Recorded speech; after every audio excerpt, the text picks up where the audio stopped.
Hi, this is Alex Gonzalez from In Your Phase. Tonight's episode is an Age of Sigmar episode where we're going to be reviewing once again the Broken Realms Morathi book. Specifically, we're going to be looking at a lot of the rules for not just Idoneth Deepkin, but Cities of Sigmar, Daughters of Khaine, Stormcast Eternals, the works. So if you guys want some insight towards some of the good competitive angles from Broken Realms Morathi, check it out and enjoy.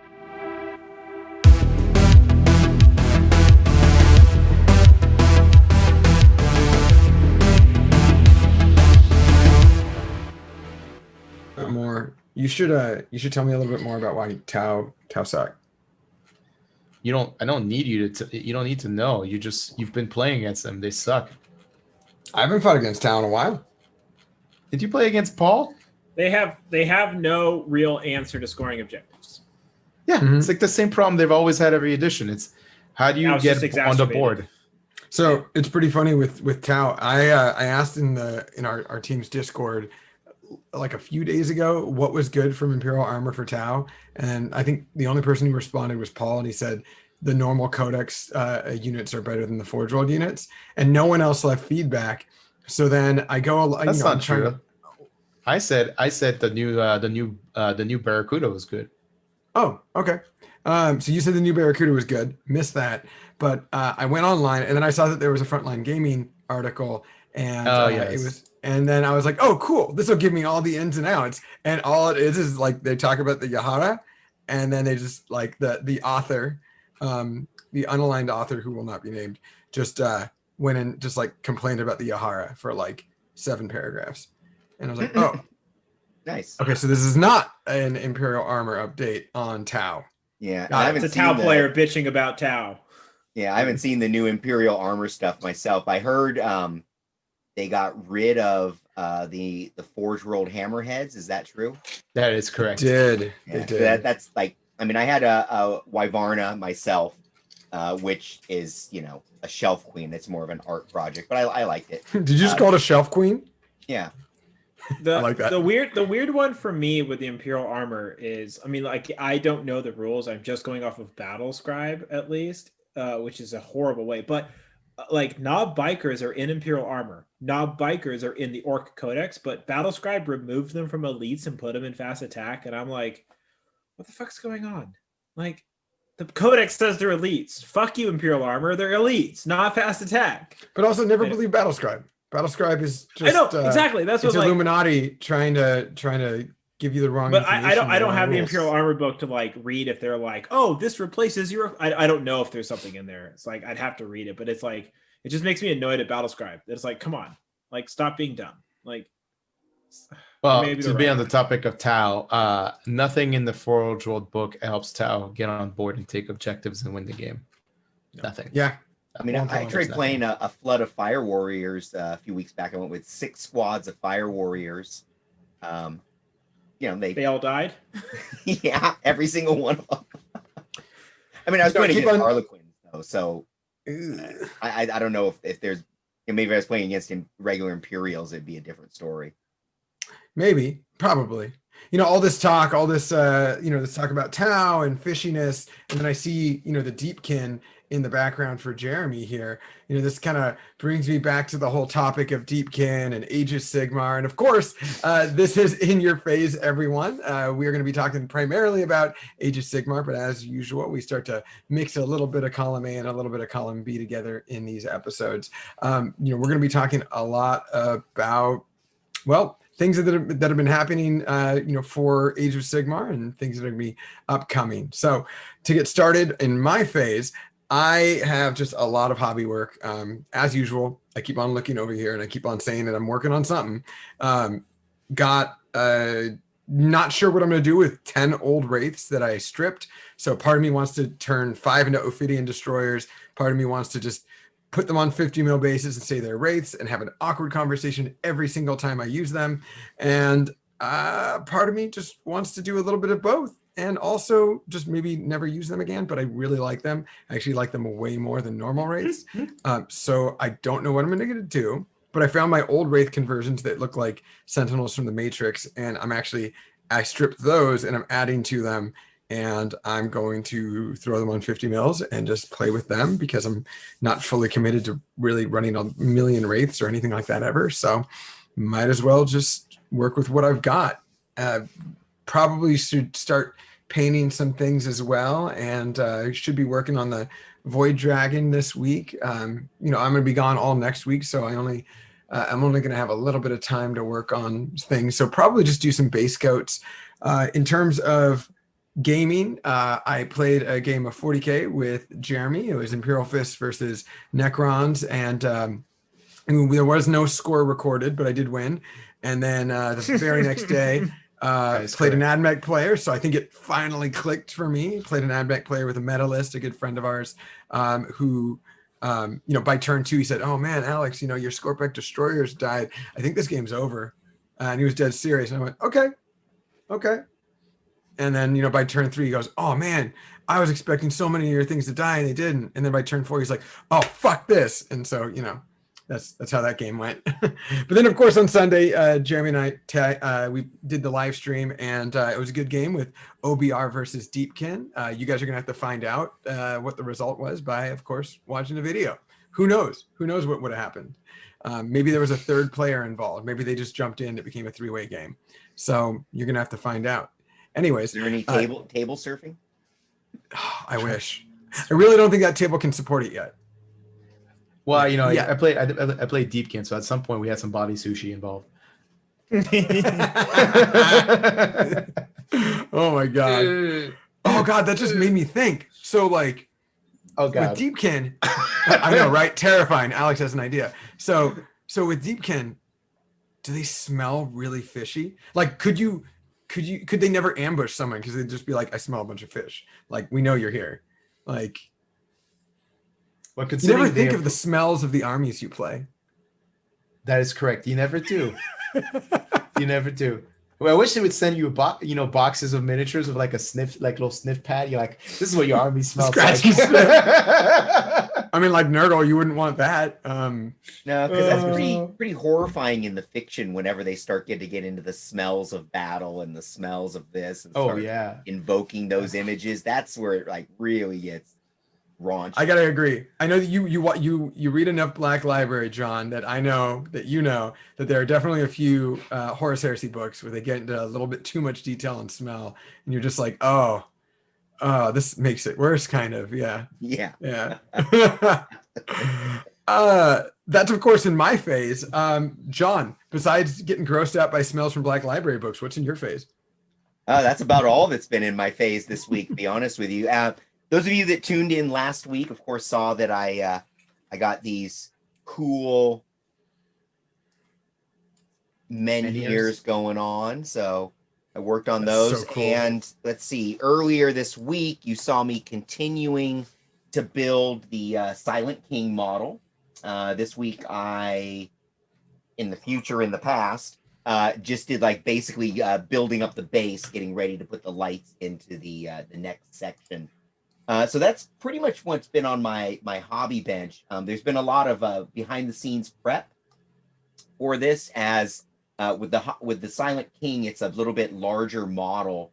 So whereas with the previous builds, I've done everything on the screen on Wednesdays. Now I've been clipping screws, cleaning up mold lines, using the Dremel tool to hollow stuff out on the backside. And I've been doing all of that sort of offline, as it were. Other than that, not a whole lot. Been pretty busy at work, and when I'm super busy at work, I get home and don't do a lot. I will say, you know what? That's not true. Part of why I haven't been doing a lot and why I have only kind of have hobby going on is today. Well, 3 days ago. 3 days ago, the 4th book in the Stormlight Archive was released by Brandon Sanderson. And I've been waiting for a few years for this book to be released. In fact, I started reading the Stormlight Archive thinking it was a trilogy. And now I know that it's part of a 10-book series. And there's years in between books. And it's like, what did I like long series of books. And I like to discover them when they're done. 8, 10, 12 books in a series. That's my style, but I don't want to wait for anything. Unfortunately, I've got like 5 different series that I'm listening to right now, audiobooks, right? Where I'm actually waiting for the next serial drama. And so I've been waiting for the Stormlight Archive for a couple years. So anticipation starting like, I don't know, 4 weeks ago. I haven't mentioned it. I started rereading the series, and these are huge, huge books digitally. I don't know how huge they are. Anyway, so I'm almost to the end of the 3rd book. I think I'll be able to finish it by Friday, and then I'll finally get to dive into the next book. And so that's really what's been in my phase, like nonstop. I'm not kidding you guys. I have just been nonstop churning at these. I guess if they were in the printed form, they're like 3,000 page books. Oh, but, wow. No, digitally, they can't be it's that long, like, are they? I don't know. Yeah.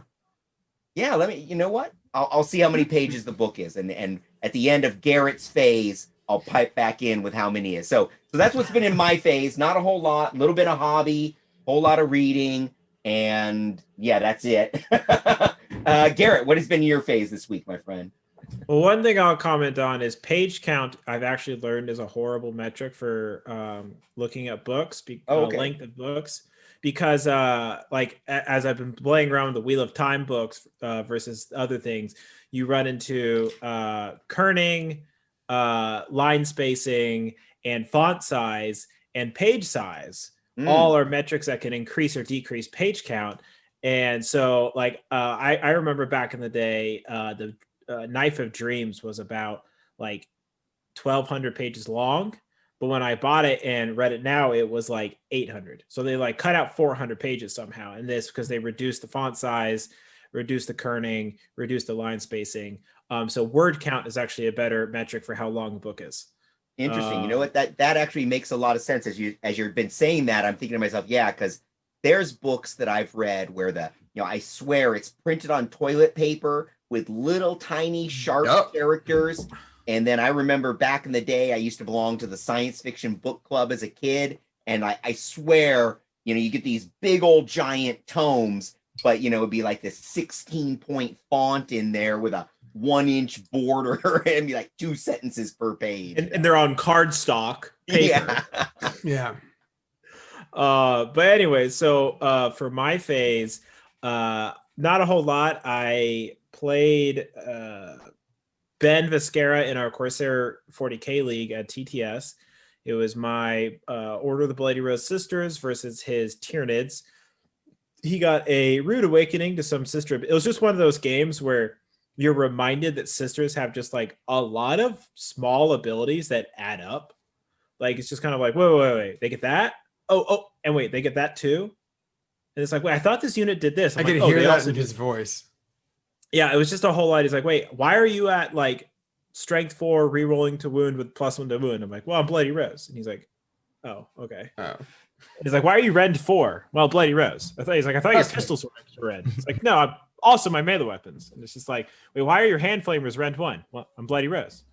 So it's just a lot. It's just fun. And then I rolled the perfect things I needed to roll against him. I got the +3 to deny the witch. So I was actually able to deny his psychic powers as his heavy. He had 2 units of 6 zoanthropes.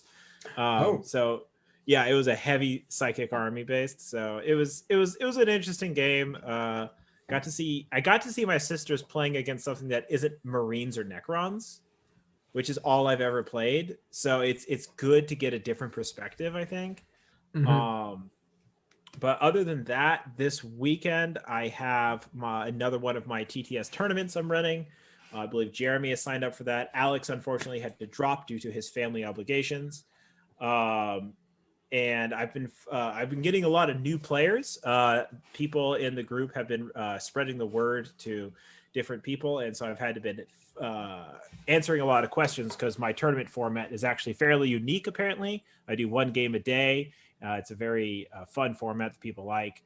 So I've had to answer a few questions about how the format works, how scoring works, because I don't use battle points, and those sorts of things. So been fielding questions and prepping for my tournament this weekend. So that's really all I've been doing, and then work. Nice. Hey, you know what, Garrett? I looked up the word count on those. Yeah. So the book I'm reading right now, Oathbringer, 458,000 words. Okay, so it's a Wheel of Time book. Yeah, and then the new one that just came out, 460,000 words. Yeah, so that'd be about 1,200 pages on normal kerning and all that stuff. Oh, there we go. See, there we go. Sounds about right. 3,000 was a lot, but 1,200. I was exaggerating. I was expressing how long it feels like I've been reading this. But the thing is, I read with giant fonts, so that's on my word page count. It might be like 12,000 pages. Anyways, Jeremy, so I saw you snickering at my planning of the tournaments. So Yeah, how's you your don't face plan been? tournaments. Yeah, you don't plan tournaments. Hey, I have predetermined the missions. It's in the description. So yeah, they're in there. I have answered questions about how secondaries, which little spoiler alert for the game on Sunday, pick your secondaries, people. It matters. And I have how those will work in my event. I mean, I have a fairly long event description. Oh, it only took a year. Oh, we got there. It only took a year. Yeah, it took a year. And 10 events that I've run. So yeah. And realistically, though, you actually have been doing this for 6 months. Jeremy's saying a year. It's been actually I think about 8 months now. 8 I think months? it was 8. You The first one I think was in March. Was it really I believe March? so. Wow. Yeah. It's been a while. So, so yes, you're going to be hosting this tournament, right? And there's a pack. No, there's not a But pack. I know. I was It's trying posted to on give the you more credit. page. There's I an know. event description that has all the details a pack would need. True, but if someone were to look in through BCP, what would the 3 missions that you chose be? I'd have to look that up. Oh my god! I don't remember Okay. offhand. I wrote them down. We have 18. You don't just like no. One of them is Vital Intelligence. Wrong game system. Wrong The game. next one is. Yeah, Nice. It's I have Blade's Edge, Battle for the Past, and Shifting Objectives. Wait, you went Blade's Battle for Edge. the Pass? Why not? Aren't you constantly harping on Yeah. Battle for the Pass as too generic? Yeah, I mean, sometimes you want to play generic. It is the generic mission, which makes it good. You know, no- it's pumpkin spice season. Everybody wants some Yeah. generic basic bitch things. It's basic, yeah. Sometimes you TO enough to become the villain, right? I decided to have everything be in the same realm because I didn't want to fuck around with bad realms. I mean, But you Hish's have is a great realm. one. You I have do. a realm. Yes, I've always had one. Now, I tiddled with the idea of not doing realms, and everyone's like, "No, we like realms." I'm like, "Well, the people have spoken." So Before I jump straight into my phase, how do you feel about the 3 new realms that got added in the campaign book? oh yeah, I have briefly looked at those. I'm noticing they seem to have a soft-ish touch to them, which I like. Like they're not at what? Well, it's like they like Chemon has the +1 save. This one is +1 save only to a hero that doesn't have a mount.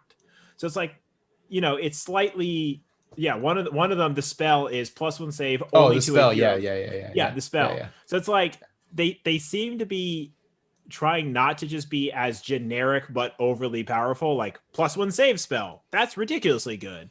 I haven't looked at them too closely, but I did notice that my initial impressions were, okay, there's something going on here. So Should have picked one of those. So wait, For the before event. Jeremy gets into his, I might. his It's only grind- Tuesday. I have a mini rant here. I have a mini rant because you guys are talking Okay. about, as soon as Garrett said the campaign book, I knew it had to be available digitally, right? Because Garrett only It gets is. stuff digitally. And I looked for the campaign book in the app and couldn't find it. Okay. So Yeah. here I am in the app, and I look under battle tomes and rules, right? Come on, scroll up. There we go. And I did it. And so I'm like, I know it has to be. So I scroll all the way up, and here down at the bottom in complete non-category land is the Morathi. So we'll pick that up right now.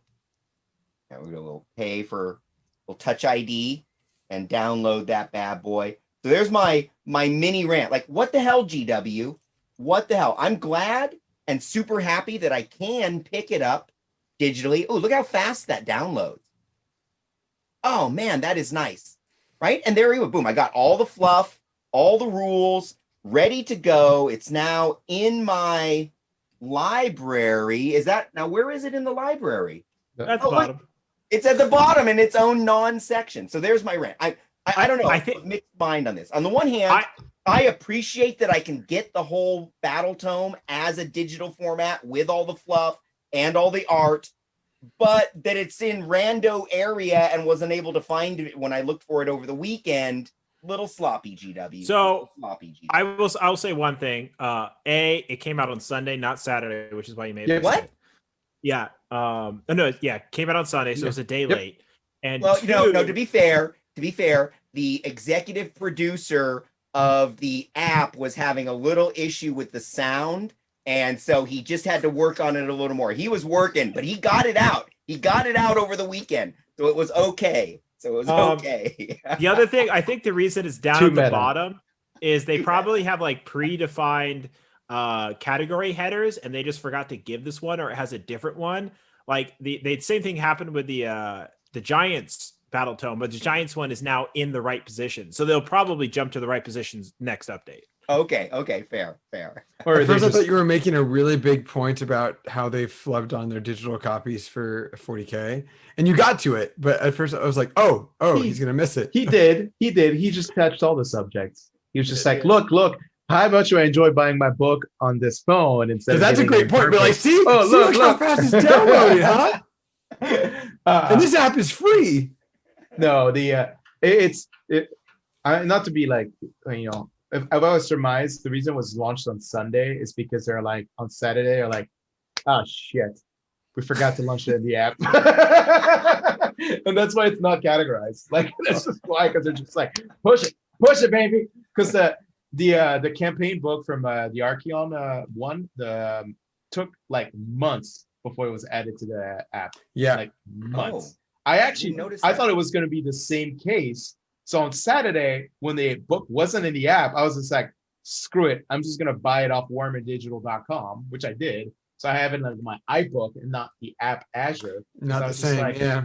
I thought it was going to take months, like they did with the Archeon campaign, where it took like months before it got added to the app. So I just take months. Going to repeat.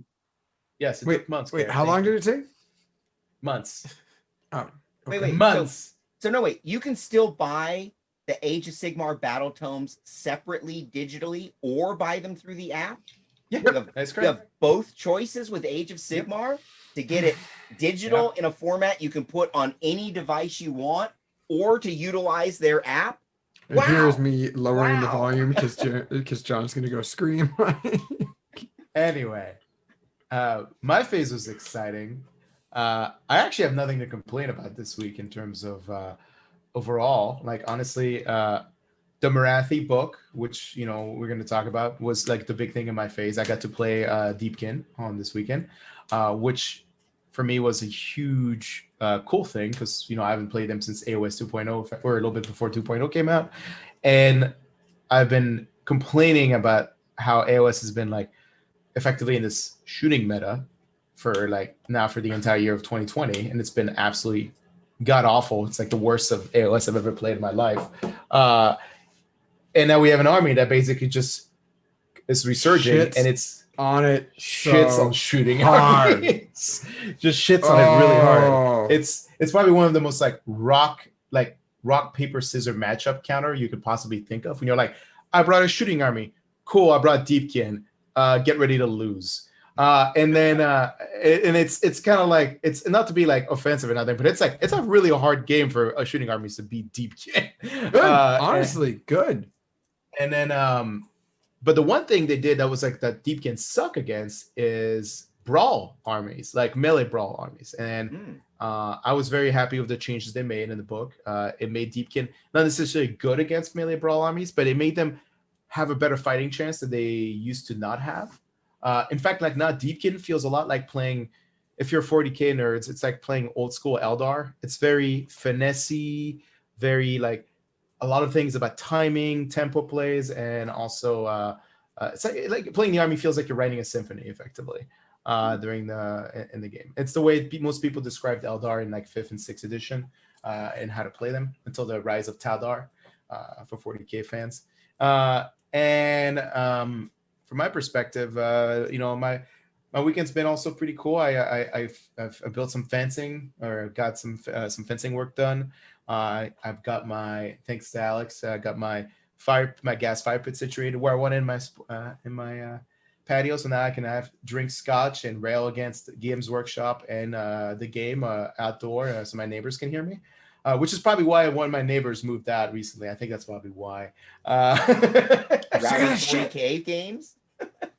Probably. He probably got tired of hearing my salt or Alex's salt. Either one of those. He was just drowning. Give him a little cardiac arrest here and there just from the over sodium. It's not good for your heart. No, that's really bad for your heart. But other than that, my face's been it's been good. I'm looking forward to Garrett's event this weekend.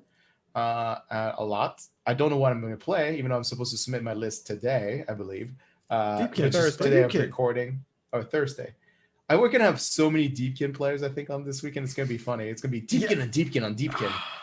Which one of you Noodle fanboys is going to slap the other Noodle fanboy? See, I never played a shooting army in AOS, so like my perspective was always off, but I always remember Deepkin and being like, okay, cool, they hit hard, and like I was playing like Legion or Night Hunt or whatever, and I was like, and if I can just handle their first charge and like survive, then I'm good. And I think shooting armies kind of felt the same way. I was like, if they can hit like my bubble wrap and then I can get them, I'm good. But now it's like, oh, they are so much harder to kill, and then they're going to get to your line, and then you're going to have to deal with that throughout the entirety of the game. So it's like, I can see exactly what you mean. Like in our game, we're not going to spoil anything, but the resilience in terms of hard hitting units, resilience really helped in stemming the tide. But then other armies, like I think in my head, like Big Wa would be a great army, like a person who really knows what the fuck they're doing with like Big Wa, and like maybe one bad move on the Deepkin's player could just like have the entire thing collapse, Sure. So I'm curious to see how Deepkin end up, but yeah. So you guys want to talk a little bit more about the Morathi book? Do you have anything that's grinding your gears at all? Pretty good. Honestly, I'm curious to hear what specific changes from the Morathi book brought Deepkin, I mean, beyond the others, like you're talking about this army has almost radically changed. What exactly is it? Let's hear the deets, man. You got me excited. I'm ready to play my symphony. Man, I was about to like throw you guys like a curveball and be like, biggest change, Slaanesh is back. Biggest, most important change, Slaanesh is back. And Khaine, technically, in a weird way. So Morathi Khaine. Morathi Khaine is back, or is either way. Who knows? Khaine got a change. Now he's Morathi. He calls himself Morathi now, and we got another elf god back. But in terms of Deepkin, so the major, like I was explaining earlier, I used to play them a lot, and I used to play them during the time in which there was mostly Legion armies were competitive, and it was mostly kind of like attrition game down the center of the table over objectives, and then brawl heavy games, right? And Deepkin played this weird thing in the game where there was still a little bit of shooting, like through Stormcast or through some other variations of a general order that still roll around. But then as soon as Deepkin entered like the meta and became somewhat popular, that entire army concept just disappeared.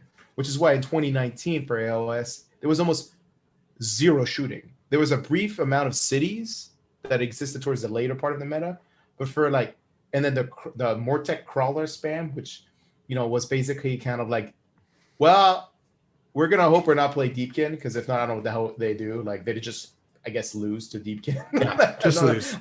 I don't know what they do against Deepkin.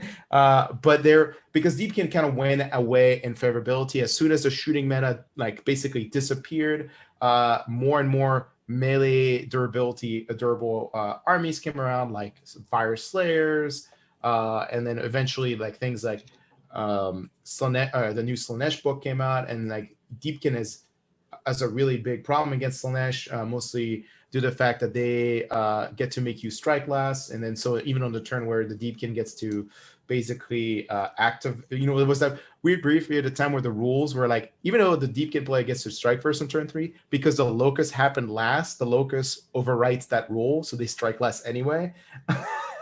So there was this weird brief period where the Deepkin power was completely diminished because of the arrival of these new armies. So they went away for a little bit, and that's why you saw a resurgence of OBR crawler type lists, because they were like, well, Deepkin are really a thing, so I don't have to worry about that in the meta. But the reason why they were also bad against the Brawl armies is because they just couldn't deal.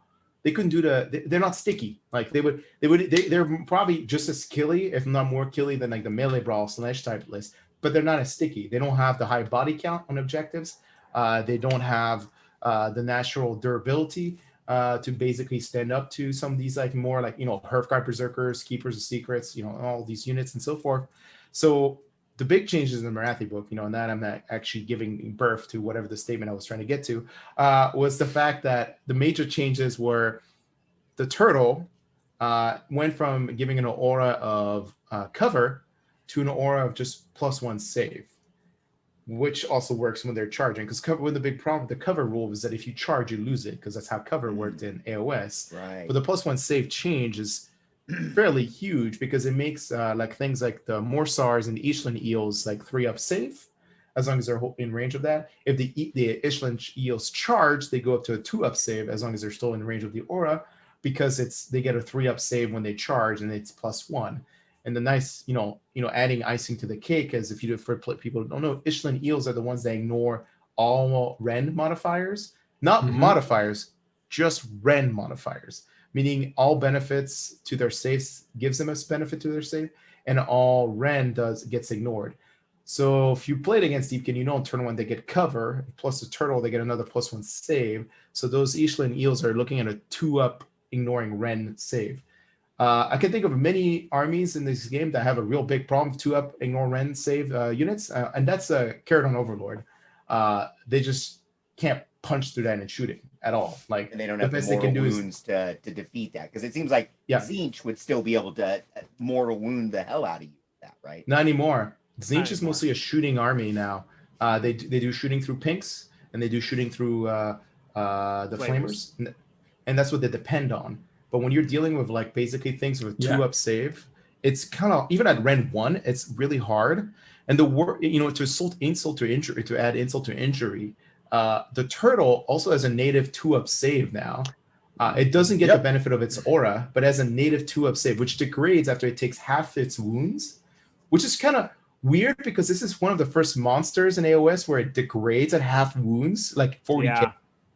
Which I'm wondering if this is going to be a new trend now, where they're just going to once again align the rule sets. I think so, because I think they're noticing that big things tend to not be as used often, because they degrade too fast and they become worthless. Making I think 40k brought in that degrades. The first initial degrade is half your wounds. So you can take a lot of damage, and you aren't degraded until you reach a certain point, and then you degrade really fast. I like that a lot. So you're not punished early. So it's I get whittled down a little and I'm fine. It's no. You just keep going. So I feel like the turtle is a good indication that they're going to move towards that a lot. And they're not the only one, right? Because the Mega Gargants also had the first bracket was fairly. I don't think it's half their wounds, but it was still a legitimately. It was 11 wounds or 12 wounds, which is more than a third or something. Which is more not. It's also atypical. So I feel like they're going away from the typical wound bracketing system. Their first bracket is 12 of 35. That's about a third. It's pretty. So I think it's going to be arbitrary. I think it's going to be 3 to 5 wounds before they start dropping. Yeah, about a third of their wound characteristic. Yeah, so I think it's going to be arbitrary. I mean, hell, look at Catacross. He gets his first after 2 wounds. Yeah. He has 20. He's got 20. Yeah. So it's 10% or 10%. Some have a 3 damage table. Some of them have a 5. Some of them have something in between. The other big change also was that the turtle gets a mount trait, even though it's not a mount. Also, I'm gonna put that caveat in the chat here because for people who actually play Deepkin, one of the big changes, the Deepkin book came out as the last battle tome before 2.0. And one of the major changes they did in 2.0 is they started adding a mount box to the war scrolls, explaining what is a mount in the unit and what attacks it has. So Deepkin didn't have that. They just had in the description saying like, these eels are being ridden by such and such, which these attack profile. And then same the turtle and the shark. And then the sub-allegiance, you can see my background is called Fushuan or Fuishuan. I don't actually know how it's pronounced, but either way, they have a special ability where mounts attacks get to reroll once to hit. So in the previous iteration of 1.0, sorry, what? Is it reroll once to wound on the mounts? Yeah, rerolls one to wound. Sorry. They used to basically affect the shark and the turtle attacks. Well, based on the new war scrolls, since they don't have the mount box, I believe they no longer get that, which is a cool thing. But then they added something like a mount trait. So the turtles have a mount trait, but it's not a mount. So I know it doesn't really matter because the description just says if you have a turtle, you get to give it this rule for each battalion, and then for each additional battalion, you get to give it another turtle, another rule. Either way, one of them is ignoring rank characteristic of 1 on the turtle. So now you have this flying monster with a aura giving 2+ 1 save that has a 2+ save over ignoring Ren 1. It's effectively one of the, I think, like for its point value, one of the tankiest like monster in the game now. Oh, it's a fucking monster. Quite literally and metaphorically.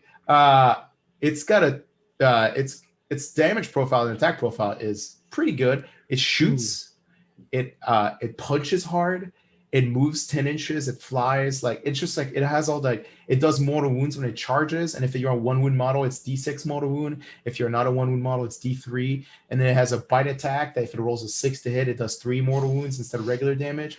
And if it's a monster you're targeting, it does a flat 6 damage. So it's just like I didn't even know that. Like, that's wonderful. It's just this, it has this weird thing where it's just like it's good against everything.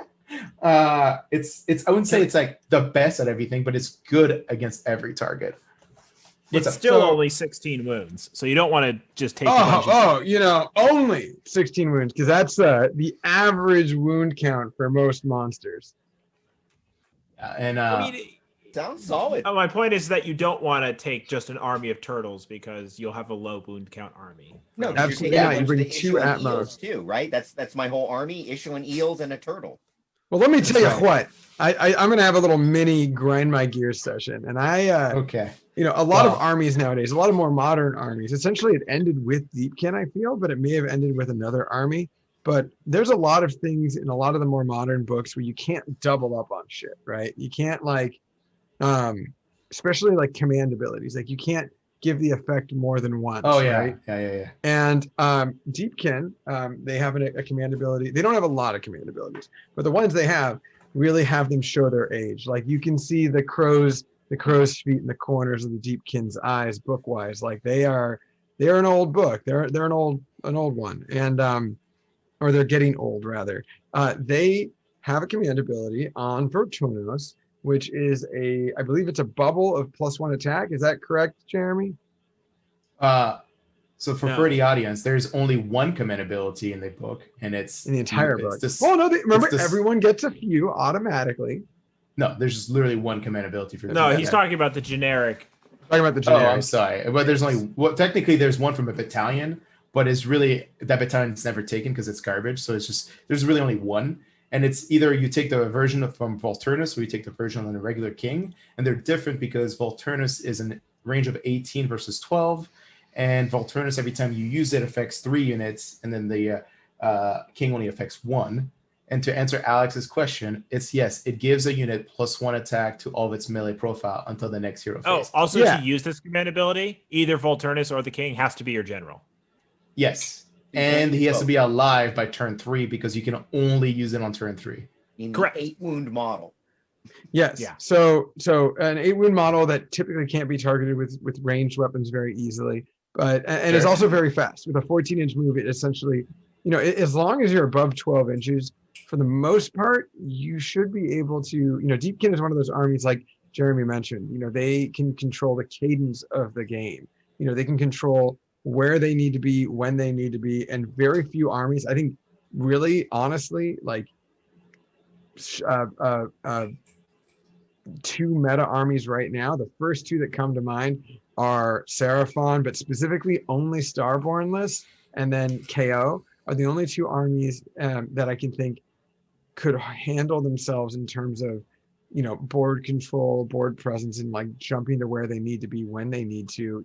Nighthawk just doesn't have the tools right now, but essentially they're so fast, Deepkin are, that they can basically wait till the preferred turn to strike and strike, you know, because they don't really give a shit about your shooting, and then they're just going to charge in when they want, which is great. I'm not a big fan of shooting in AOS. We've already addressed that both today and in previous episodes, right? But the thing I have is, and I mean, I guess it's a slight spoiler for the stream game, is like if you're on a commanding piece of terrain and you start like pumping your command points, and even if you just start with a battalion and an extra command point, you know, and then just add from there, you can wait because you're an army that doesn't really need command points besides the generic ones that are more situational for you. But then, you know, turn 3, turn 4, maybe heck, even turn 5, you jump in with your general, you pop the command ability multiple times, You and only it's very can use much it on turn 3. Yeah, turn 3. You wait till turn 3. So if you have, say, a command, so if you're not on a commanding piece of terrain, let's say you have a battalion, you spent your extra 50 points for a command point, then turn 1, turn 2, turn 3, boom, you got 5 CP there, baby. Then you go, you strike on turn 3 like you need to, and every unit within distance of that Verturnos or that Achillean King. No, just 3 units for Volturnus and 1 unit for the Achillean King. Okay, it doesn't matter. We're really overhyping this ability. I am overhyping this because it felt like a whole goddamn army. I'll tell you what. I mean, when you only have 3 units engaged. Let me in reframe. combat, Let me reframe it, Garrett. Let me reframe. Let's say you have a Leviathan, and he's got those attacks, right? Let's say that Leviathan now has 11 attacks that are 3/3, no rend, 1 damage for the spears. Okay, that's not crazy. It's annoying, but not crazy. But then he's got, you know, he's got 7 attacks with his crushing jaws instead of 2. You know, again, starting to hit on a 2, then can a 3, 4, 5 depending on damage, and it has flat 3 damage. You know, it's going to be hitting on 2s, wounding on 2s, 2 rend, 3 damage. That's pretty scary because you went from 2 attacks to 5 attacks. Oh shit, right? But we live in a world where, you know, there are terror guys which can get D3 extra attacks for their jaws. So we all understand that this is something that's crazy, but not like completely unheard of. But then we look at the massive scythe fins as well. You know, those are 2-inch range rather than 1. The only 2-inch range melee weapon the guy's got. And we go from 4 attacks up to 9 attacks. 4 up to 9, hitting on 2s, wounding on 3s, 1 rend, and that one does have degrading damage. You know, it starts at damage 4. So all of a sudden, this guy's looking at 11 attacks at damage 1, 9 attacks at damage 4, and 7 attacks at damage 3. That's a spicy meatball. Right. Oh, Yes. +1 save. Yes. Yeah, Yes, +1 save bubble, we got but it, starting Alex. to He feel not, you know, he's the guy who's like, we're not going to give you any spoilers about how the game went. But here you go, just me going around and rant about how, like, in one turn, 3 units at 6 extra attacks. And yes, it's not a spoiler. Alex is complaining about the command ability not getting changed with the rest of time. But honestly, like, I see why, because there's literally only it that wasn't one command changed ability because you guys don't have a book yet. When the book gets updated, oh, that thing's fucking gone. Oh yeah, no, for sure. Like I was talking sure. to Bill Souza, and it was like, Deepkin just need a more wide breadth of usable command abilities, and then make that one not spammable, and they're fine. Like that would be really nice. But like, this is all they have. Like, that. You have no sympathy for me. I'm sorry you got the bad touch on this ability, but it's like all they got. You fucking. Yeah. Also, what else? I mean, I'll let the audience watch, but I'm just going to point out that Alex could have countered commanding. He just chose not to. So, I mean, there was a play here that was his fault. There was a big play on turn 2 that I missed. I didn't. No spoiler. Yeah. No, it was not a blowout for the listeners. We're just going to no spoiler this whole game right now. That's right. And then so in turn 2, what didn't happen? Oh, we don't need. They're going to have to find out. So the original point of this entire discussion was that The reason why the turtle matters is because it makes the weakness of Deepkin against melee brawl armies a little bit stronger because they can last a bit longer. And there's some changes in the turtle that kind of hurt it too. Like I think it lost some reach of its bite attacks. I think its bite attacks or sorry, no, its fins are only 1 inch range. So No, the fins are 2 now. Or either one of them. I forgot which one they the got bite. downgraded. The bite used to be 2. Yeah, so they got lost some reach. There's some like minor changes, but the big thing also is that it's not a mount attack, so it doesn't benefit from some sub-allegiance mechanic. The other major change that works well with the turtle, because they're part of the same battalion called the Achillean Corps, is the shark, the Alopex.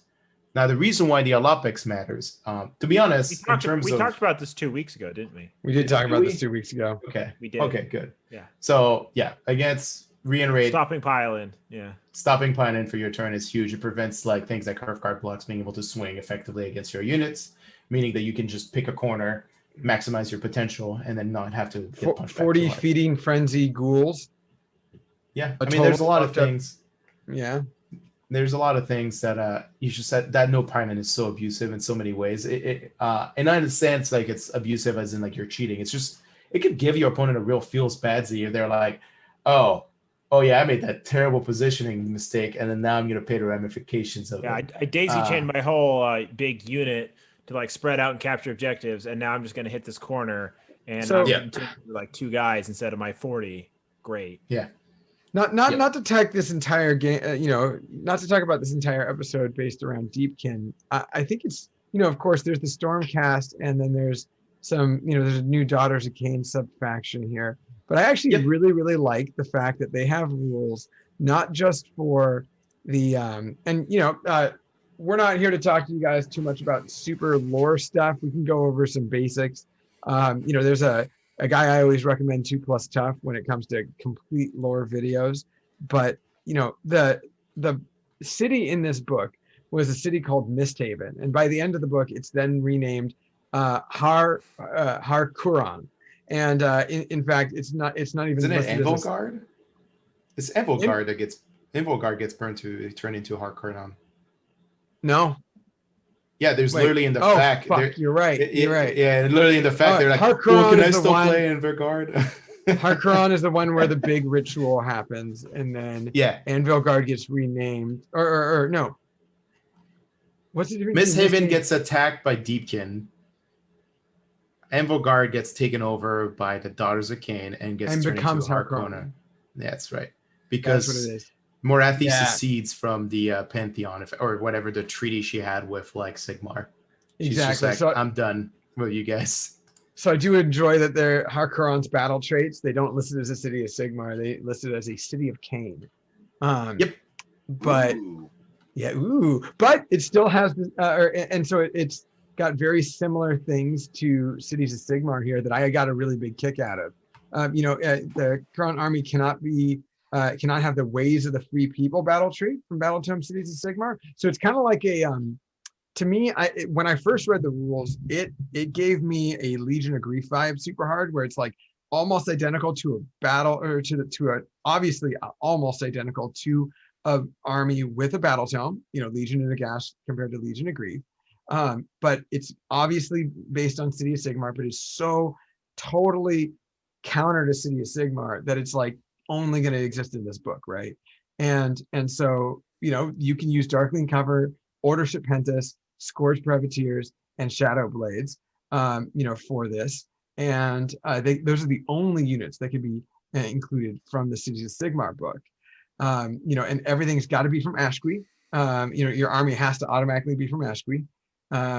And instead of having the rule of 1 in 4 units can be a Stormcast, this one has the Temples of Khaine rule, which means 1 in every 4 units can be a Daughters of Khaine unit, and they gain these Cities of Sigmar and Harkuran keyword. And so, that I think is pretty cool. There's a lot of cool shit here. I mean, I'm a big fan of their command ability too. Granted, it's not something that's like crazy. It's just that you can use the ability at the start of the battle shock phase. If you do so, a unit wholly within 12 of the hero One model, that unit is slain. However, you don't have to take battle shock tests. So it's not very fun, but it's kind of fluffy to me. It's kind of like an old commissary rule. So I enjoyed it.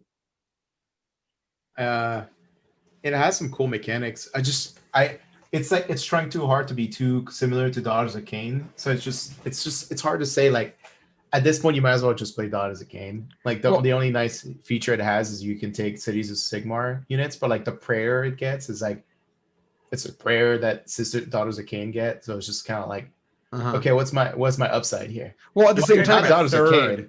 You can take like a third of the cities. You can't even take all Cities of Sigmar, just like a third of them. Not like and of course there's Misthaven rules too, but I gotta say it is funny that there's two separate kind of like there's one Cities of Sigmar army, then one like Cities of Sigmar army, and yet there's another army in this book that completely like invalidates the entire idea of Cities of Sigmar. So Deepkin will literally just like Deepkin is like a fucking City of Sigmar player's worst fucking matchup, man. Well, until they play Hollowheart.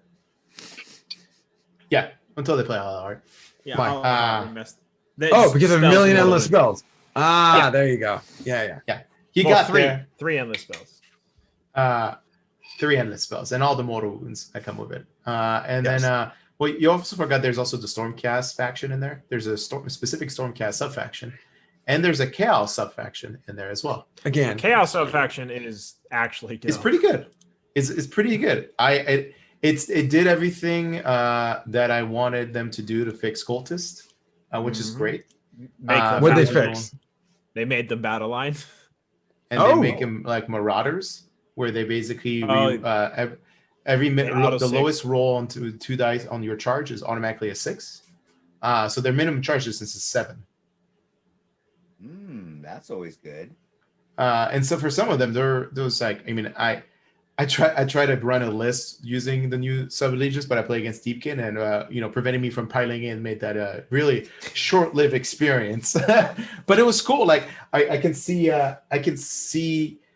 the power in that sub-allegiance. It's very good for Slaves of Darkness. The only downside, though, to really use it well, you have to buy a ton of Warcry models, because the Warcry models are all the Cultist models. And right now, like there's 3 really good ones. There's Untamed Beast, there is Iron Golems, and then there is the Splintered Fangs. They're my top 3 favorites. Iron Golems are okay. They're good for like securing an objective away from your opponent, which is what they did in my game, and did just very well. But it was, Splintered Fangs were more like the heavy hitting unit, and they just like with no pilot and just weren't unable to do anything, right? So, but it is really cool to see a Slaves of Darkness sub-allegiance. I can like outside of Knights of the Undertow, I'm like, this is a good one. Like, you're still not going to see a lot of them, but this is a good one. Like, it has some teeth, it has good rules, it has good balance mechanics. Like one of the big change they did is it makes all priests leaders in the army, which means like your War Shrine is a monster also becomes a leader. So on missions it's a behemoth as well as a leader. So on missions like that score bonus points for either a leader or behemoth, that thing counts as both. So you have like redundancy for bonus points in there. I just realized it is a unit that is a behemoth and a leader that is not a hero or a monster. That is correct. Yeah, that is correct. Chaos War the War Shrine's not a monster. They kind of play a big role in the book too. I mean, there's that anti-Stormcast ability that they have now. So, well, not in the rules, but yeah. They're I was gonna say else. They're also you can give them a command trait to be able to pray twice and use the same prayer, which is huge. And then also the other sub-allegiance mechanic is all prayers get a +1. So getting all those prayers on a 2-up, huge. Like, there's no downside to that sub-allegiance. Like, the only downside is you have no artifacts. Who cares? Like, literally, who cares? Because you're not going to be running battalions in them, really. So, like, it's not like it really matters. I don't know. They're generic ones, anyways. Yeah, you can always use the generic ones. But the War Shrine is not a hero, so it can't use any command abilities. But you can make one chariot, a unit of a single chariot, be a priest, a hero, and a leader, So you can give it a command trait and an artifact, and it can use command abilities, which is cool. Like it has its own unique little prayers you can give it, and they're pretty good. Like they're near identical to the one from the War Shrine, effectively. So for the most part, like very happy with that sub-allegiance. I think like it. No longer do you look at Slaves of Darkness. You're like, I'm gonna play either Warriors or Marauders. Now you have a choice. You can play like the entire Warcry line if you want to. So it's going to look beautiful on the table, and it's actually like it's pretty good. Like there's no downside to that army I can possibly think of. Like they're just good. Lots of bodies on the table, lots of decent melee prowess with the War Shrine buffing them. You don't have to take only cultists. You can take Chosen or like any or like Chaos Knights or Varangard in there as well. Like you can do a bunch of things in army to make it like. Yeah, I ran one of Archeon, which was like for fun, but it's Archeon is never good almost in every scenario I put him in. It's just too many points for a single model, and it still had like something like 80 models on the table plus Archeon, which is one of the big problems I've always had with Archeon. And list was just like I don't have enough bodies on the table to win. But in that list, he did. It's the problem is it's still Archeon, so he can't really carry the army by himself. Is the issue. So anyway. There's a couple of things if you see that sub-allegiance, you'll probably see maybe the Dracoff War Queen or the Chieftain actually show up because they work on cultists as well, which you never got to see on the table before because they were like, why? I'm Marauders don't need any of their mechanic, but like the Chieftain is pretty good with the cultists. So I don't know. I'm hoping you see more. Seems like it's a really good value. I mean, certainly it's get some life back into my Idoneth army. I mean. I got my turtle out and stuff. I'm excited to try some Idoneth on the table. I haven't really looked into the Stormcast. I own Stormcast, but I don't play Stormcast, so so I don't know if I'll do anything with that. But I play Chaos too, so I mean, that seems like I'm gonna get pretty good value out of this book. I'm glad I picked it up. As Jeremy hinted earlier, I just looked through these while we were recording. There's 3 new realms of battle, so now we have 10 realms of battle to play in. Yep. What are the new realms? I missed out. So there's the realm. So it's weird because I think they're just sub realms. Is because like this one, there's the Heliflux, which is in Olgu.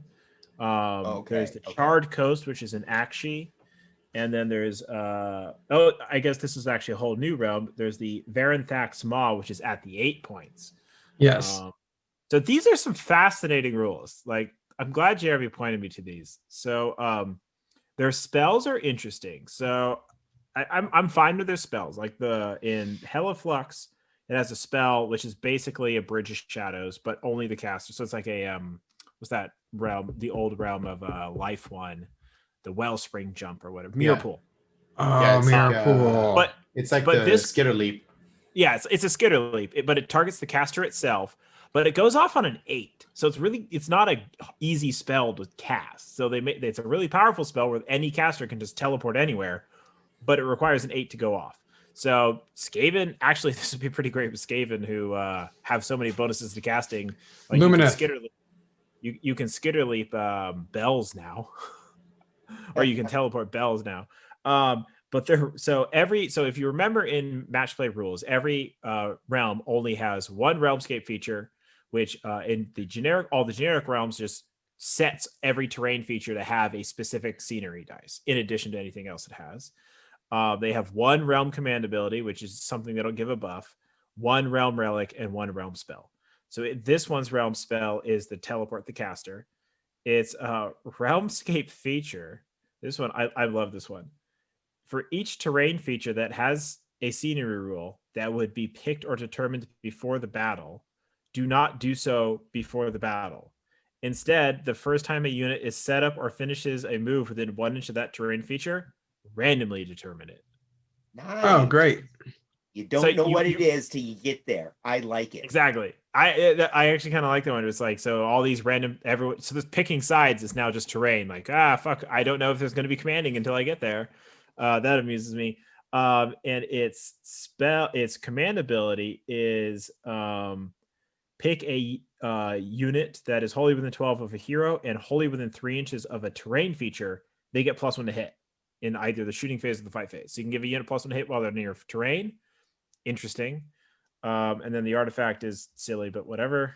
Because artifacts don't matter for playing them, you just pick them. Then the Charred Wind Coast is its spell is pick a. I was alluding to this one earlier.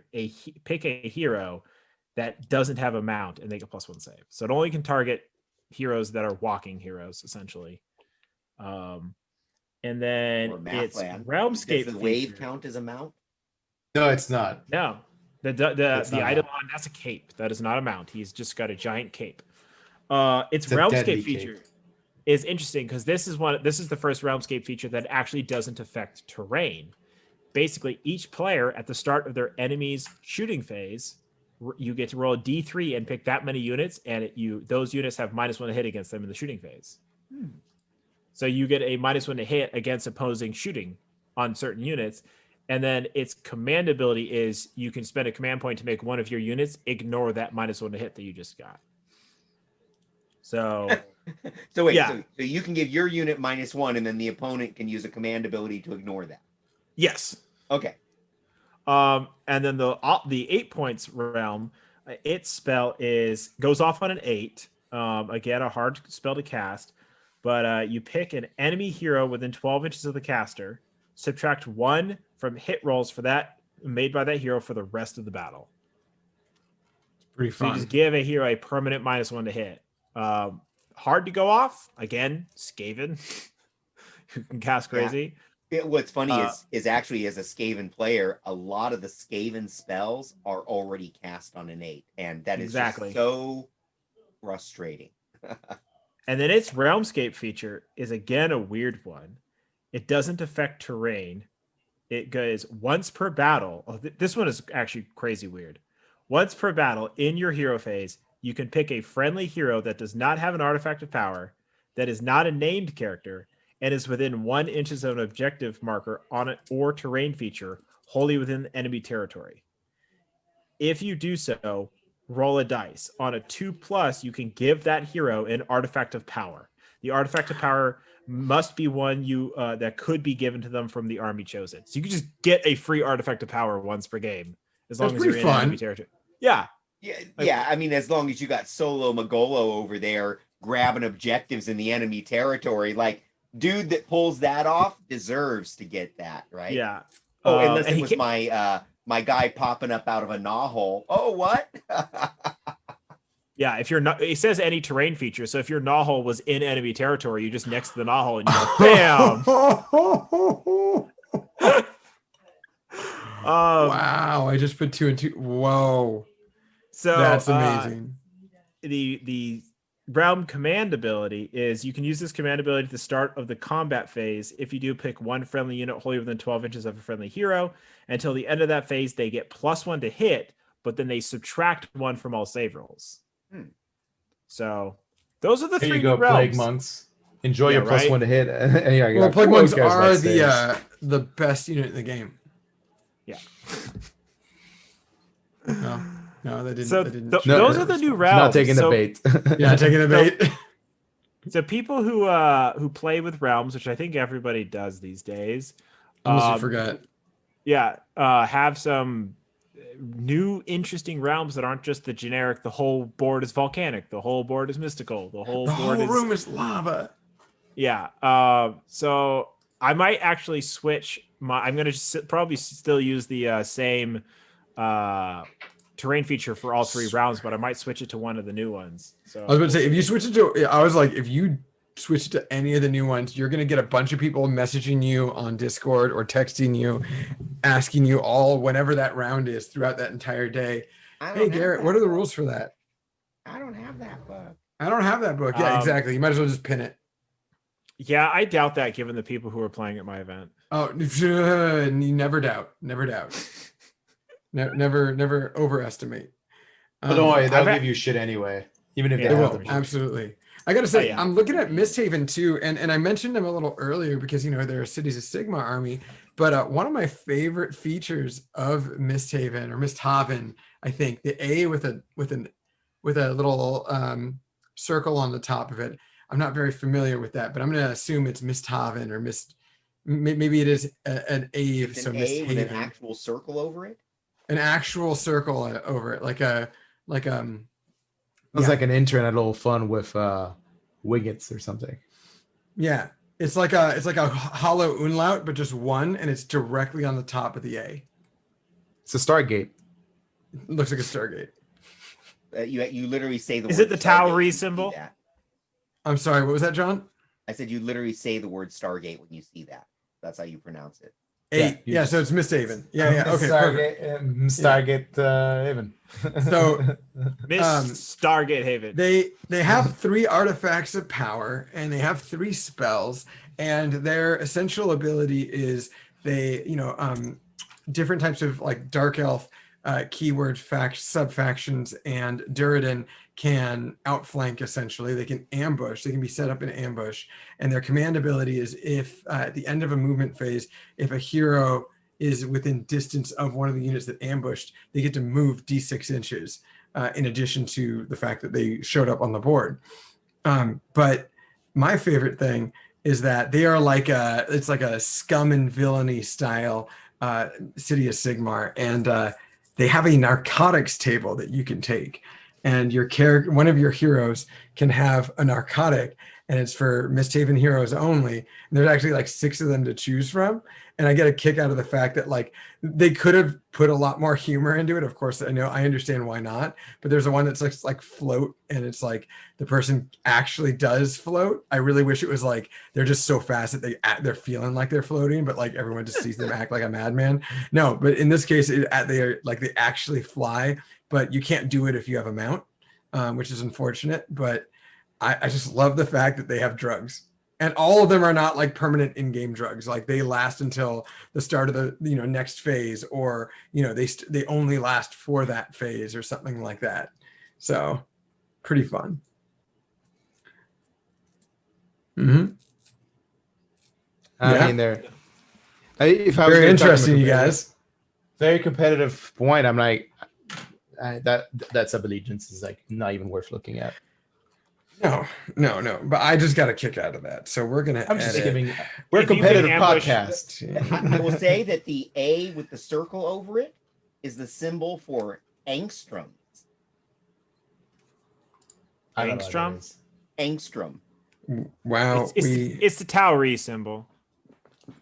No, it's literally the symbol for angstrom, because the guy that the angstrom was named after, that's the A from the beginning of his name.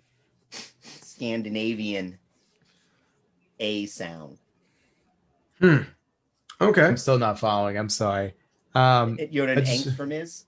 Nope. Like a wavelength of light, the length of a wavelength of light. An angstrom. No idea. Nope. I had no idea. I know something. I feel educated every time I come record on this show. I learn something new.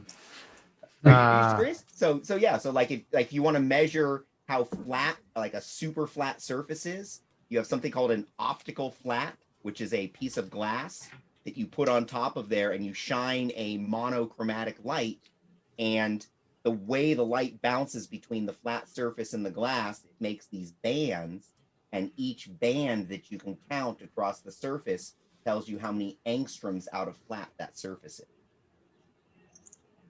So it's like the height of a wavelength of light. Yep. Learn a new thing every day. So how do we Everybody think? knew this? Alex knew this. I knew I this. mean, he and I were talking about it just last week. I just. We weren't, but. Can we get? But I just want to go back onto topic for a second here. what do you want to say about Deepkin? No, I just want to say, Miss Haven, don't play it. No, don't Right play over. it, but drugs are fun. Well, actually, Only in yeah. Oregon. Anyways, I think that it's going to be self-evident what armies are going to be good and what armies are going to be bad when it comes to competitive play of this book. Of course, we have a lot more things that are coming our way. There's going to be a big preview this weekend. Specifically, it is the Decadence and Decay online preview this upcoming weekend. So just a day or two before this episode gets released. What do you And think of course, that's about? Decadence and decay. Well, Jeremy had informed me that it was the name of the next book for the campaigns. The first one was Morathi. Instead of it just being a named character each time, which I think it should be, I guess the next one's called Decadence and Decay, and it's Nurgle and Slanesh. Well, Oh, see, I'm super I said, disappointed. I thought that was partying with some Sisters of Battle in the Emperor's throne room. Sounds about right. there's a lot of moral decay in that statement. I was gonna say, by the way, I don't know if that's what the next campaign book will be called, but I'm guessing the next campaign book will introduce new units to both Nurgle and Slanesh, and that's what we're about to see is a preview to the next new units for that book. I don't know if they'll release a new Nurgle book entirely, or they might, but it's going to be following like the next set of Broken Realms is going to be about Nurgle and Slanesh, which, by the way, if I recall anything, don't they like not like each other? They don't hate Slanesh- They aren't the rivals. They aren't the rivals, but okay, it's Slanesh and Khorne, right? Khorne. Yeah. Yeah. and then it's So Nurgle. probably. Sorry, go for it. Tzeentch and I was gonna say if I have to surmise the storyline for this one, it's because Nurgle is still fighting out of Alariel in the realm of life. I'm guessing Slanesh is looking for some sweet, easy elven souls, to recoup some of the ones it lost. And I think it probably found some potential ones in realm of life under those tree revenants might not have full souls, but I'm sure they're easy pickings for Slanesh. aren't tree revenants Dude, the like? because look at this. I'm actually, as I look at my library, I see that the Mapkin of Nurgle is actually the oldest battle tome in my AOS app. Nurgle is actually the oldest active battle tome. It goes Nurgle, Legions of the Nagash, Daughters of Khaine, Deepkin. Those are the 4 pre 2.0 books left. Yep. Yeah. Okay, well then that makes a lot of sense. Jeremy, aren't the tree revenants the Slanesh, the souls they stole from Slanesh and reanimated into elves? Yes, I think so. All the elves. There's every single elf that's not like a pantheon. Just specific ones. No, the Wanderers are not elves they're not elves that came out of Slanesh. Wanderers don't exist anymore. Well, they still do actually. They're still a keyword. Yeah. Even in the new cities they're book, in Cities of they're Sigmar. literally in the cities book. We've called the keyword Wanderers. But how many If wanderers? they're wandering, why are they in a city? That doesn't make sense. Well, they also scouts. He makes a point. they also literally covered in the Three Cities fluff about how they made peace with Alariel because Alariel hates them because they like bailed out of the realm of life because of the Nurgle invasion, and she basically like banned them from ever coming back. And I think in the Three Cities there's actually a piece of fluff that says Alariel and them kind of like pseudo made tenuous peace because she's like she can't forgive them, but at the same time they're like they're elves, so Yeah. So I don't know. Either way, most in the vast majority of elven souls in Age of Sigmar are divvied out from the elven pantheon. Yes, there's a technically situation, but yes, correct. Wanderers exist, but with these previews, we've been looking at a lot of them. And I was telling you guys earlier today, prior to recording, that I was looking at a list of these people are really good online with like having a full list of which rumor engine photos have been associated with a model or not. And most of the time they get found out the same day as the preview. People just scour all of the rumor engine posts that Games Workshop makes and goes, oh, well, like this little corner is right there. This one is here. Or this one's actually the photo from the sprue that you see in this preview. People are like really, really good on that. They put their detective hats on hard. But a lot of people have been, having the rumors about like vampirates and all these other things that I'm super not excited about. And then there was one that was obviously like a serpent staff, which is obviously a Seraphon thing that's going to go hand in hand with the Warhammer Underworld's Seraphon gang or warband that we already know is going to happen because we saw that sweet like smoking a doobie chameleon skink. But there's Oh, there was one that I sent to you guys a little earlier, and yeah, I didn't really think that the next book was going to be chaos based, but now I'm like, yeah, it's definitely going to be chaos based because I didn't even realize that a lot of those new chaos warriors have maybe not necessarily like Seraphon skins on them, but definitely like something draconian or something, like lizard people-y. And someone did the detective work, and the most recent preview for, or the rumor engine is a one that's based around this weekend's release. And even in the promo you can still see the like silhouettes of certain models they're going to release, but it's really hard to tell what those are, unlike previous ones where you could be like, well, that was clearly a Necron thing or something like that. But on one side it's green and on the other side it's pink, and they kind of clash in the middle to make like a grayish black. So obviously Nurgle and Slanesh, but when you look at the most recent rumor mill, it's like obviously something humanoid, and it's got a little collar and like armor, some plate mail, and it's got some studded leather pads, and it's got a sheath with a dagger. And people were able to point out, well, at first there were 4 hands, and there was some scales too. And so people were a little confused at first, but then it was like, well, this is just a skin of like a lizard or a lizard person or something like that. And there's clearly, a little arrow pointed, outcropping for the, for some, extra decoration on the model. And so it's just going to scream Chaos Warrior or Cultist or Acolyte or something like that. So I'm fully on board that it's just going to be like a bunch of chaos shit. I looked at the picture myself. I had no idea. So chaos sounds as good as anything to me. I figured it might be, something relative to the Morathi thing, but I guess they wouldn't be showing the rumors now about that. So I don't like the whole point of that. Like, I'm hoping it's not another Warcry ban, for God's sake. Swear to God, if it's a Warcry ban. Yeah. I just want it to be Chaos Warrior, the Chaos Warrior box that hasn't come out for like a year Chaos now. Warriors actually need a box since they're just a push fit. Start collecting is the only way you can get them.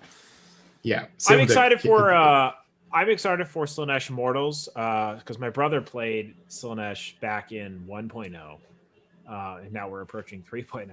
So and he had a lot of demons because that's also available, but like it was really annoying not having any options for mortals, especially with me as a Khorne player where I have so many mortal options in addition to their demon options. And then Nurgle have Blight Kings and the Putrid Blight Lords and the 3 brothers and the brothers Glot, or I guess not the 3 brothers, just the guys on the demon duders.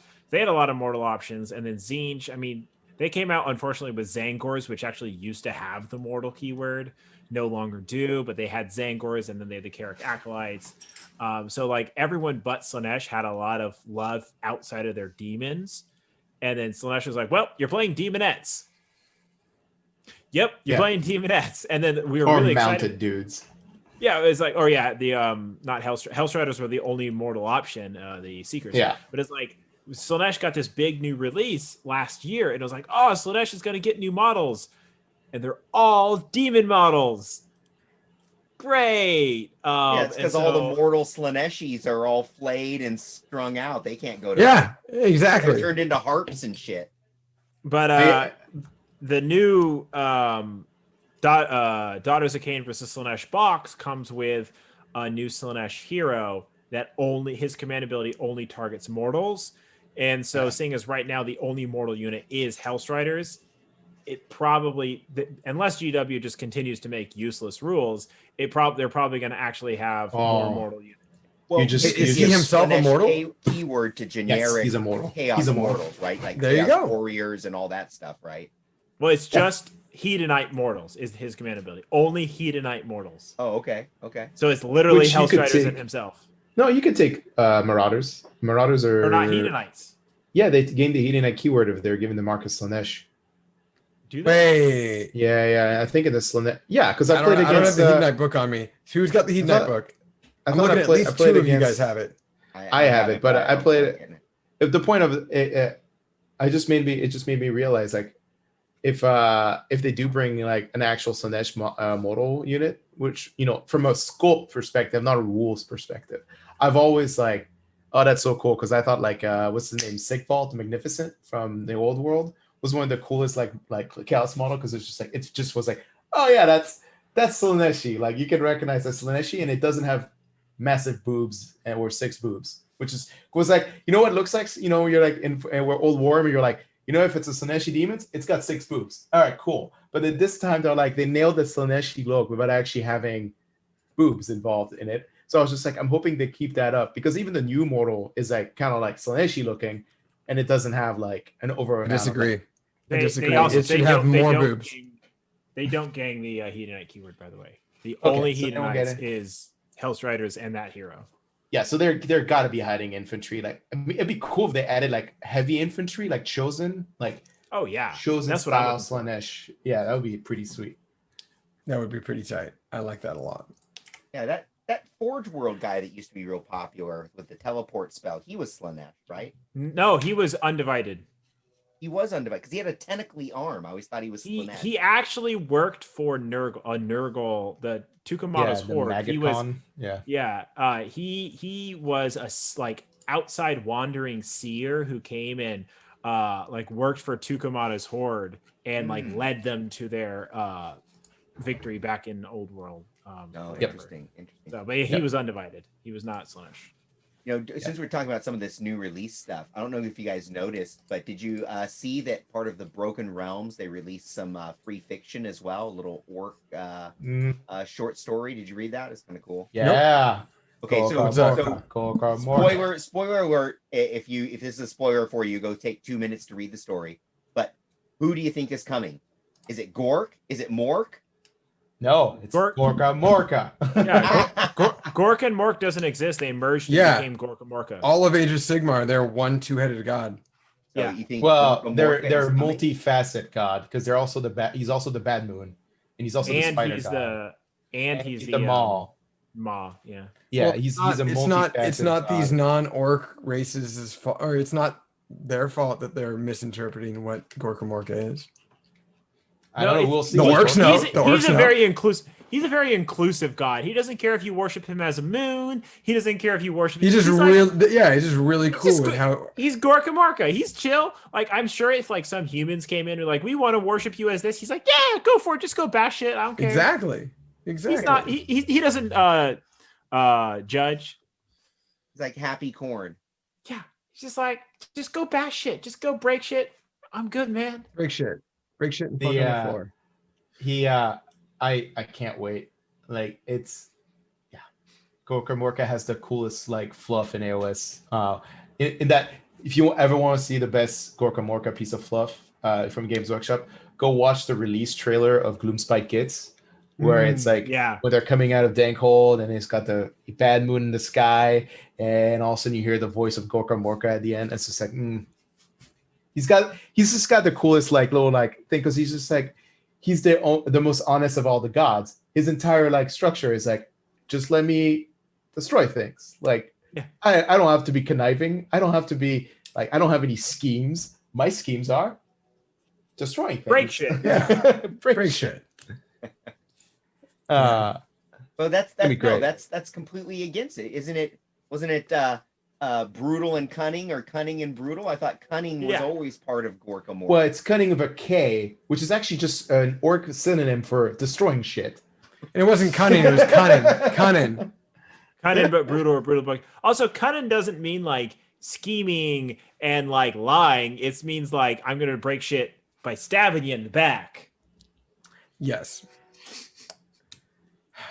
I'm excited. I want more destruction, love. In fact, like Sons of Behemoth. You just got a battle tome.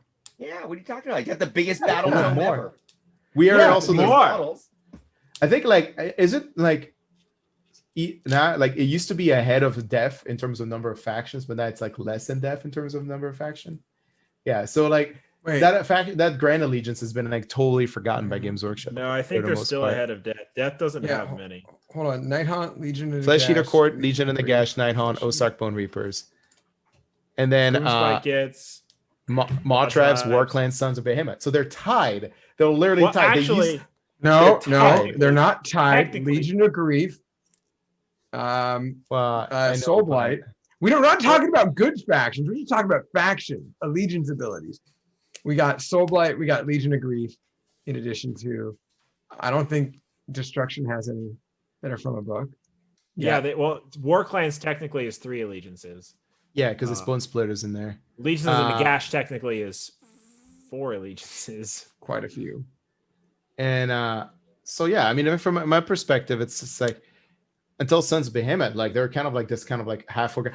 Cool thing though, brand new for the internet. If you guys don't notice, so we had a White Dwarf release which added sub allegiance to Gloomspite, which was before there was the Squigs, then there was the Trolls. Next one is Spiderfang. Spiderfang is getting an update in the next. Oh White Dwarf. shit! So effectively, they've redone the entire Gloomspite book. They just gave him all of the sub factions because it was one of the only books that didn't have sub factions for 2.0. So they're like, here you go. Now you have sub factions. So we'll see what it is like. But if they screwed up the keyword mechanic like they did in the troll book, you'll be able to respawn giant spiders out of your dank hole. That'd be pretty cool. That sounds awful. That's Sounds interesting great to because me. I guess Nurgle got its sub factions last year in that. Wrath of the Everchosen. Thank you Wrath very of the much. Everchosen, Wrath of the yeah. Everchosen book. Yeah. Yeah. Interesting. Well, Yeah, I technically, think Nurgle it's- always had Tukumada's Horde until they got rid of it from Forge World. Okay. But I think it's because the destruction is just not included in the Morathi. Well, at least the Gloomspite kits are just totally not included in the Morathi books. Because what you're seeing is that the campaign books are just adding incremental things they forgot to add for like older books in terms of mechanics. I got that vibe too. Like explicitly, like, oh shit, we forgot to add this. Here's a Yeah. book. So you think it replaces them coming out with a new book next year? Yeah. No, I think we'll get a 3.0 book. Once 3.0 comes out, they're probably gonna do a quick succession of books. And then there'll probably just be reuniting rules into one like battle tome, like they did with the Orc War Clan and the Bones, Ironjaw's Bone Splitters in like one book. You'll just see like updated like versions of. I don't think you'll see necessarily major rules changes, but you'll definitely see like just aggregation of like other rules they decided to make canon, right? Effectively, just putting things together, like they did for. and I'll a give you new an example. Stormcast book, right? Yeah, obviously the Of course. Stormcast, and he's gonna open a new chamber. And there's a new, yeah. Who knows what the new chamber is going to be? Maybe it'll be like, well, they can't do Priests. snake people. They haven't done. They Priests. have wizards. They had wizards. They have a priest, but they don't have a priest chamber. So we're gonna have. They have a haven't priest done- wizard. That's what I'm saying. They have a But- priest wizard. Monks, all monks, warrior So- monks. There was a dedicated Scout Fast Storm Vault. There's a dedicated Magic Storm Vault. There's a dedicated generic Cavalry. Infantryman There's cavalry Storm Vault. Vault. There's a Cavalry Storm Vault. There's technically an engineer storm vault. There's only the Lord Oninator is the only model. So maybe that could be one where they just open up a bunch of like a Stormcast steam tank. It's just around the corner. It's gonna happen. Like, do we want Okay. it? Absolutely not. Is it gonna happen? Well, what if because Steam one of the Golem. biggest problems I've ever had with the Stormcast like model line is that they all look like humans. Well, they are human. Yeah. That's the problem, right? What if the new Storm Chamber is just like basically a bunch of hero like spirits from other races into Storm? Well, Sigmar Stormcast gets to models? decide who gets. Well, actually, it doesn't. The Anvil of Hypothesis does. So Yeah, what I'm so hearing that's why- is the Anvil of Apotheosis is Very more racist. restrictive than Gorka Morka. Gorka Morka Yes. will allow everybody. Anvil of He's Apotheosis. an equal opportunity employer. Yes. Nice. And on that note, Same with we should Sigmar. probably tell everybody to play more games. Stop listening to us for today.